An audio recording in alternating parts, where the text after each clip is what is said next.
Selamat pagi, Assalamualaikum warahmatullahi wabarakatuh. Berjumpa kembali dengan Budi Rajo di Padepokan Budi Rajo yang kita mulai dengan ngopi dulu.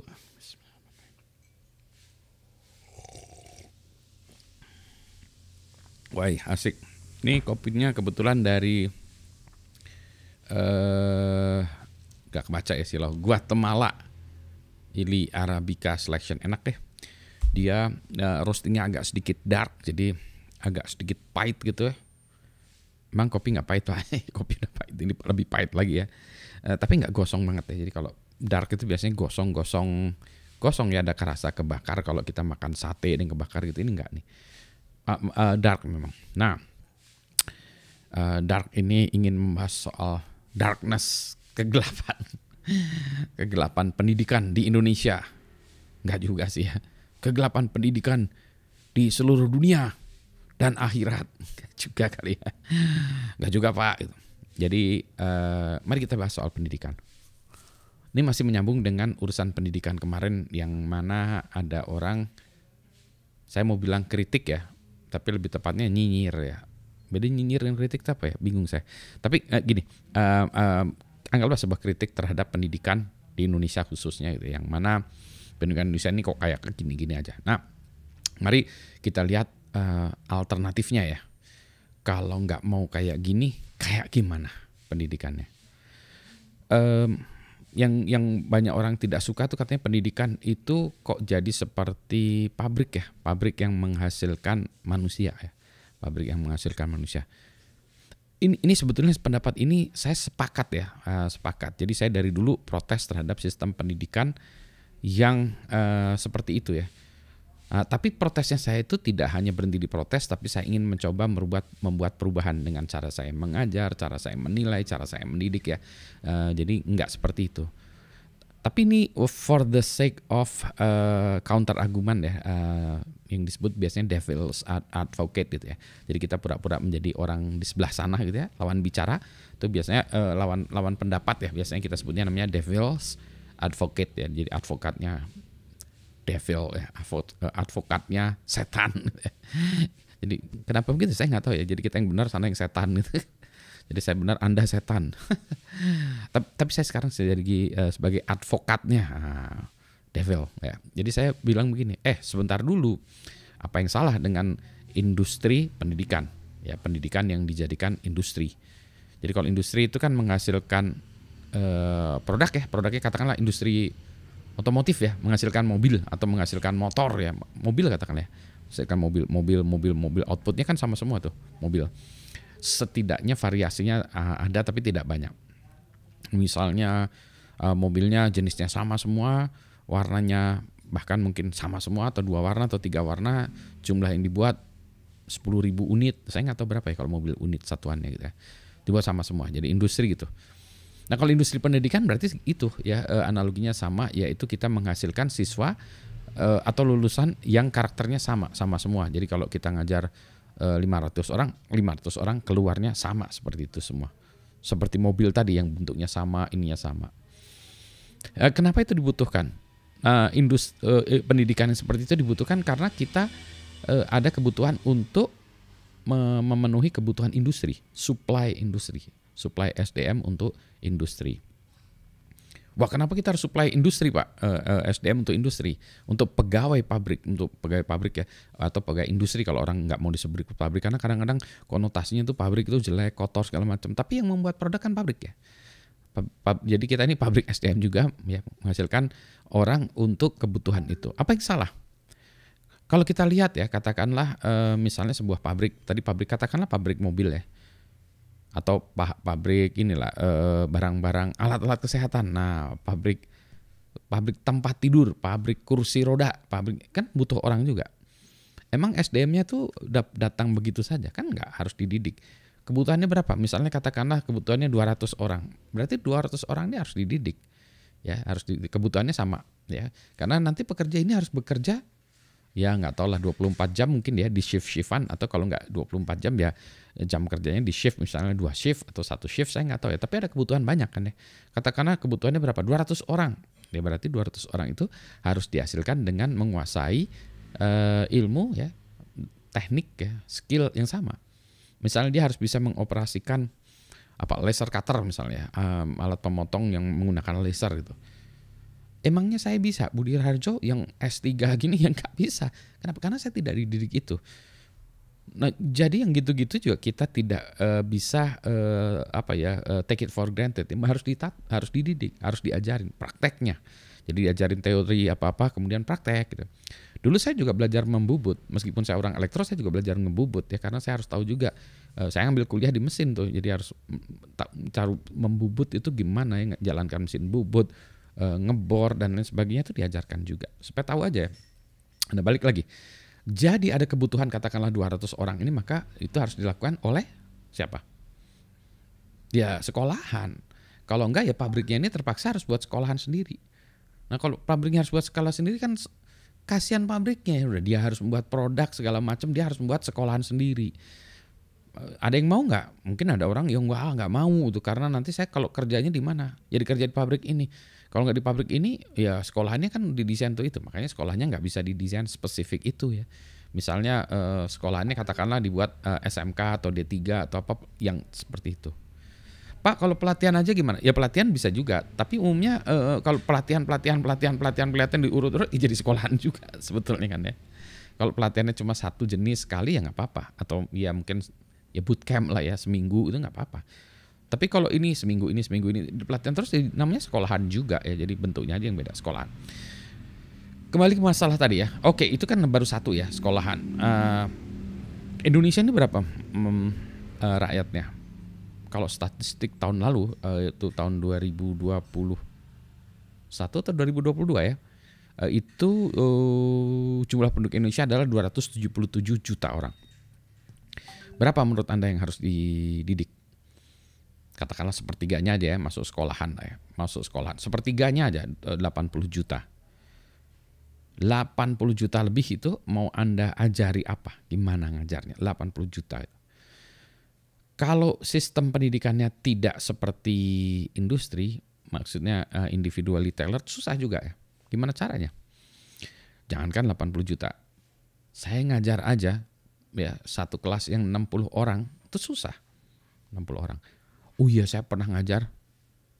Saya lupa dulu pernah satu kelas saya itu dibuka ya, nggak dibatasi. Pendaftarnya sampai di atas 100 orang. Saya lupa 112 atau 120, saya lupa. Jadi akibatnya apa? Di kelas itu ngampar karena nggak ada kelas yang nggak cukup. Itu udah termasuk yang bolos ya. Jadi ada yang duduk di bawah tuh. Jadi saya buka waktu itu karena itu waktu itu kuliah security ya, cyber security. Tapi dulu namanya apa? Information security ya. Oh itu ramai banget yang itu. Nah, bagaimana mencoba membuat yang tidak pabrikan gitu ya. Saya coba gitu ya. Tapi waktu itu misalnya tugasnya saya minta mereka membuat makalah. Jadi beda-beda kan makalah. Jadi setiap orang beda-beda, tugasnya beda-beda ya. Hasilnya maksudnya. Pertanyaannya sama, tapi cara mereka menjawabnya kan beda-beda. Wah, itu luar biasa ya. Pusingnya saya tuh. Katakanlah ya tadi siswanya 60 orang. Katakanlah saya ngajar 3 mata kuliah aja. Berarti ada 180 yang harus saya periksa makalahnya. Baca. Anda udah pernah baca 180 makalah? Jangan kan 180 ya. 10 aja mungkin udah mencret ya. Udah tipes gitu ya. 180 loh. Kalau itu mau di tailored ya satu persatu. Gitu. Jadi itu ada tantangan ya, challenge dalam mengajar skala besar. Kalau negara kita kecil ya, macam Singapura itu ya, negaranya kan kecil cuma 5 juta loh penduduknya. Kalau katakanlah sepertiganya yang harus kita didik aja masih 1,5 juta orang. Masih gede tuh 1,5 juta. Gurunya sedikit. Di Singapura pun punya challenge yang sama ya. Meskipun penduduknya gede sedikit, gurunya juga sedikit. Dosennya juga sedikit. Jadi dia punya challenge yang sama. Scale-nya kecil tapi challenge-nya sama. Semua sama. Gitu ya. Kalau saya sebut devil's advocate. Jadi ini untuk menunjukkan bahwa industri pendidikan nggak salah. Makanya ada kampus-kampus yang mahasiswanya banyak. Yang dianggap sebagai kayak orang menghasilkan burger gitu ya kan ya. Atau menghasilkan mobil, atau menghasilkan motor, atau menghasilkan apa gitu ya. Itu memang dibuat sama. Jadi masuk dibarisin, tek. Masih untung tuh di kampus nggak pakai seragam. Ada kampus yang pakai seragam juga. Untungnya kampus kami ITB itu nggak diseragamin. Wah, dulu mau diseragamin, wah saya protes. Ini kampus, Bung, bukan pabrik. Jadi saya sebetulnya cenderung untuk tidak terlalu suka dengan industri yang artinya semua ya mass product gitu ya. Tapi bagaimana lagi ya, kita harus mendidik dalam skala besar gitu ya. By the way, ini udah lewat 10 menit ya. Jadi kalau topik yang berat gini memang kita harus bahas dengan jangan keburu-buru ya, bahas panjang. Mari kita ada diskusi, nggak usah buru-buru ya. Nah, balik lagi sekarang. Apakah ada potensi kemungkinan solusi alternatif terhadap sistem pendidikan yang gerombolan tadi? Ada, yaitu dengan menggunakan teknologi informasi, dengan menggunakan IT. Nah, alhamdulillah IT itu memiliki banyak hal yang dia bisa menangani scale yang besar tadi. Jadi kalau ngajar 3 orang nggak usah pakai IT-ITan, catat aja di buku ya, selesai. Progresnya, kemajuan siswanya catat aja di buku, cuma 3 orang ya, dipakai buku kertas saja, kertas yang ditumbuk boleh juga ya, 3 orang. Tambah banyak jadi susah. Mulai pakai buku, tambah banyak lagi, mungkin pakai spreadsheet gitu ya. Tambah banyak lagi spreadsheet juga udah susah. Maka ada learning management system, itu baru learning management systemnya. Tapi di dalamnya juga ada bagaimana untuk fokus kepada studentnya. Jadi student centric ya, pendidikan itu student centric. Di mana di situ bisa dimonitor per individu. Jadi kalau saya tadi 60 orang ya, 60 orang di satu kelas, maka di situ bisa dilihat statistiknya. Dari 60 orang nih, misalnya saya kasih tugas siapa yang selalu menyerahkan tugas lebih cepat. Saya kasih tugas baca, siapa yang sering baca, mungkin dia bacanya enggak sekali baca selesai ya. Misalnya saya suruh baca makalah ini. Dia baca hari ini 10 menit, besok 10 menit, besok 10 menit, besok 10 menit. Dibandingkan dengan satu orang yang dia baca 1 jam ya sekaligus, atau tadi 6 kali 10 menit. Nggak tahu ya. Kita lihat dulu ya karakter orangnya dan statistiknya untuk menunjukkan mana sih yang lebih bagus ya. 6 kali 10 menit atau 1 kali 60 menit ya. 1 jam pelajaran baca, jadi dia dipaksa untuk baca gitu. Atau 10 menit, ya udah habis itu main-main. Saya rasa 10 menit yang main-main. Tapi kan saya nggak bisa ngomong demikian tanpa ada alat buktinya atau buktinya ya. Nah, IT punya tools ya untuk melakukan itu. Sebenarnya ide kayak gini tuh udah dicetuskan oleh Salman Khan ya. Salman Khan kan juga dia bilang gitu ya. Salman Khan juga dia membuat Khan Academy. Coba nanti dilihat ya, Khan Academy, bagus itu. Sebuah sistem pembelajaran yang mana semuanya dibuat online. Dari mulai ngajar persamaan kuadrat sampai yang ini kompleks pun ada di situ. Sebentar, kopinya nih dingin. Jadi Salman Khan ini termasuk orang yang concern dengan pendidikan dan dia tidak nyinyir. Dia kritik pendidikannya, harusnya nggak gitu. Harusnya gimana? Saya coba gitu. Dicoba aja buat dia dengan nekatnya keluar dari pekerjaannya buat Khan Academy itu. Sebenarnya awalnya bukan Khan Academy ya, tapi tiba-tiba ada orang seneng. Wah, ini gimana nih, saya nyumbang aja Salman Khan. Tiba-tiba Bill Gates juga bilang, waduh ini kalau ada kayak gini, dulu saya sekolahnya pengen sekolah di tempatnya Salman Khan juga gitu ya. Jadi dia buat Khan Academy gitu ya. Saya agak ini ya, saya tidak sehebat Salman Khan. Saya tahu diri juga ya. Saya pendekannya lebih haphazard ya, lebih acak adut, lebih ngawur.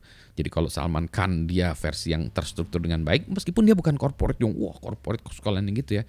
Saya senang ya, karena Salman tuh kan kalau ngajar, ini salah dihapus gitu ya. Jadi videonya nggak diedit, tapi itu dia, salah dihapus. Jadi ada proses kesalahan pun ditunjukkan. Anyway, Salman Khan kesini ya, saya di sini ya. Saya sadar diri juga, tetapi diskusi itu seperti itu tetap harus berjalan. Nah, tujuan saya buat video ini juga untuk mengajak orang-orang yang lain ya, mungkin orang-orang yang gila, yang mungkin sepemikiran dengan saya, satu visi bahwa pendidikan memang kalau bisa jangan seperti yang tidak semuanya mas seperti itu tadi, tapi ada kebutuhan juga ya kan. Tadi saya udah cerita sebagai devil's advocate. Sementara saya sebetulnya lebih cenderung juga tidak pengen yang mas gitu ya. Tapi itu effortnya luar biasa, susahnya setengah mati di sisi gurunya ya, di sisi kayak sayanya ini. Terus teknologi juga sekarang sudah membuat itu, tetapi teknologinya belum sampai segitu ya. It's not there yet. Jadi teknologinya itu belum bisa mendukung seorang pendidik, seorang guru ini dengan lebih mudah ya. Saya pengen lihat statistiknya tuh, misalnya dari 60 siswa saya ini berapa persen yang bolos, berapa persen yang hadir, kehadirannya pun lihat gitu, supaya ngelihat pola. Nanti saya bisa bilang, gini ya, coba kamu ngikutin cara gini. Kenapa? Karena 85% yang ngikutin gini itu mengertinya lebih cepat dan lulus di kelas saya lebih cepat gitu ya. Gitu ya. Jadi wah, keren juga itu ya. Nah, jadi nanti 60 orang ini punya kecepatan belajar yang beda-beda. Pace-nya beda-beda. Nah, tapi itu sistem pendidikan kita nggak bisa kan. Kita kan berdasarkan waktu ya. Jadi ini 3 bulan, 4 bulan, 5 bulan, 6 bulan atau apapun ya per semesternya atau per kuartalnya itu ya, itu di schedulekan jadwal. Jadi kita time base. Time gitu harus ngerti nggak ngerti, terus kita tes. Kamu lulus atau nggak lulusnya A, B, C, D atau apa ya, A, B, C atau apa gitu ya, atau yang mengulang segala macam. Kalau C gimana? Lulus. Tapi lucu juga ya, ini pemikiran lain udah saya sebutkan dulu ya. Kalau lucu tuh kayak gini, C udah lulus terus dia naik kelas ya, atau ini ya ngambil kuliah berikutnya lagi yang bagian dari advance-nya dari itu. Bayangkan aja ilmu dasarnya dia C, gimana dia bisa ke atas. Itu kayak gini ya, kita bangun rumah ya. Bangun rumah ada yang cepat bangunnya set, kasih waktu katakanlah sebulan atau enggak 2 minggu katanya buat dinding ya. Ya mungkin nggak 2 minggu ya, seminggu buat dinding satu kamar kayak gini ya, mungkin satu garasi, ini garasi kayak garasi saya ini, seminggu selesai, 90% selesai. Oke, habis itu apa? Atap ya, atap. Tapi ada juga mungkin 5 orang yang belum selesai, set, baru 75%-nya, set, waktunya udah habis seminggu. Nah gimana? Langsung dia disuruh ngerjain atap atau diselesaikan dulu? Kalau buat bangunan kan diselesaikan dulu ya. Oke, berarti kamu telat ya. Oke, nggak apa-apa. Ya sudah. Kalau telat, kalau dalam bangunan kan ada konsekuensinya segala macam ya. Tetapi intinya Pak, selesaiin dulu sampai atapnya, dindingnya selesai, baru atap bisa dikerjakan. Nggak bisa gitu ya. Nah itu dia, pendidikan bisa nggak gitu ya. Yang C tadi kita tunggu sehingga dia menjadi A minus atau A gitu ya. Pengennya A plus apalagi ya. A minus atau B plus ya. Ya punya A minus gitu ya. Sehingga dia komplit. Nah sekarang kita bisa ke next stage ya. Tapi waktunya beda-beda, variasinya beda-beda. Nah teknologi informasi memungkinkan kita melakukan hal itu. Buset, ini udah lama banget ini ya, udah 17 menit. Dan kalau biasanya menurut teori manusia kalau 17 menit itu udah gak efektif lagi ya. Ininya, atensi Anda udah buyar nih.